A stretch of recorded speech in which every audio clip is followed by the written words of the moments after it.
सादर जय श्री राम साथियों। 14 अगस्त अर्थात अखंड भारत दिवस। अखंड भारत इसलिए क्योंकि आज भारत देश जितना छोटा दिखाई देता है उतना छोटा वास्तव में ये पहले नहीं था। प्राचीन काल में भारत की भौगोलिक सीमाएं पूर्व पश्चिम उत्तर दक्षिण चारों दिशाओं में दूर दूर तक फैली हुई थी। लेकिन समय के साथ कुछ विपत्तियां आई, कुछ दुर्भाग्य ऐसा बना, कुछ हमारी गलतियां रही कि हमारे देश के कुछ हिस्से हमसे कटते गए, अलग होते गए, और आज जिसे हम भारत कहते हैं वो हमारा खंडित भारत है। देखिए, भारत प्राचीन काल में कितना विशाल था, कितना संपन्न था। पाक था ना अफगान, नहीं कोई था ईरान। पाक था ना अफगान, नहीं कोई था ईरान। चहुं ओर भारत का ध्वज लहराता था। बांग्लादेश ब्रह्मदेश और ना भूटान, कहीं भारत के नाम से ही सब जाना जाता था। बांग्लादेश ब्रह्मदेश और ना भूटान, कहीं भारत के नाम से ही सब जाना जाता था। तिब्बत नेपाल माता भारती के मुकुट थे। तिब्बत नेपाल माता भारती के मुकुट थे। चरणों में सुमन श्रीलंका ही चढ़ाता था। ऐसा ऐसा विश्व गुरु और अखंड मेरा भारत था। सारा विश्व हाथ जोड़ मस्तक नवाता था। ऐसा विश्व गुरु और अखंड मेरा भारत था। सारा विश्व हाथ जोड़ मस्तक नवाता था। लेकिन वक्त की आवश्यकता है कि हम फिर से हमारी शक्ति को पहचानें, हमारे खोए हुए वैभव को फिर से प्राप्त करने की चेष्टा करें, प्रयास करें।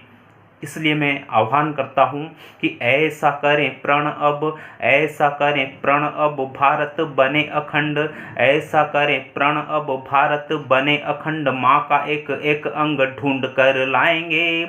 शत्रु ने जो काट छांट करके बिगाड़ दिया, उस मानचित्र को यूं फिर से सजाएंगे। शत्रु ने जो काट छांट करके बिगाड़ दिया, उस मानचित्र को यूं फिर से सजाएंगे।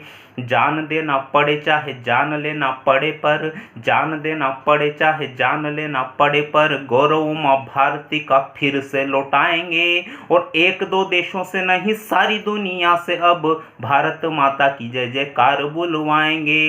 एक दो देशों से नहीं सारी दुनिया से अब भारत माता की जय जयकार बुलवाएंगे। और ये कहने मात्र से नहीं होगा। स्वामी विवेकानंद ने कभी कहा था कि इस देश को एक सूत्र में बांधने का अगर कोई कार्य कर सकता है तो वह है सनातन धर्म। हमारे देश के पतन का कारण भी सनातन धर्म में हमारी आस्था का कमज़ोर होना रहा है। भारत के जिस हिस्से में जो हमारे बंधु सनातन धर्म से दूर होते चले गए, दूसरे मजहबों में परिवर्तित होते चले गए, वो हिस्सा हमारे देश से कटता चला गया। इसलिए आज आवश्यकता है कि हम फिर से हमारे सनातन हिंदू धर्म को मजबूत करें, उसकी वैदिक मान्यताओं से, उसकी वैज्ञानिक मान्यताओं से हम जुड़ें, उससे लाभ प्राप्त करें। खुद के जीवन और देश को बचाना है तो, खुद के जीवन और देश को बचाना है तो गीता रामायण की शरण चले जाइए। खुद के जीवन और देश को बचाना है तो गीता रामायण की शरण चले जाइए। भ्रष्ट मीडिया की सब छोड़ के गुलामी अब खुद के विवेक से समस्या सुलझाइए। भ्रष्ट मीडिया की सब छोड़ के गुलामी अब खुद के विवेक से समस्या सुलझाइए। शिवाजी विवेकानंद चाणक्य के पथ पर, शिवाजी विवेकानंद चाणक्य के पद पर खुद चलिए व दूसरों को भी चलाइए। विश्व गुरु भारत के ज्ञान नीति धर्म द्वारा सारी दुनिया को दिव्य मार्ग दिखलाइए। विश्व गुरु भारत के ज्ञान नीति धर्म द्वारा सारी दुनिया को दिव्य मार्ग दिखलाइए। फिर से अखंड भारत दिवस की आप सभी को बहुत बहुत बधाई, अनंत शुभकामनाएं। जय हिंद, जय भारत।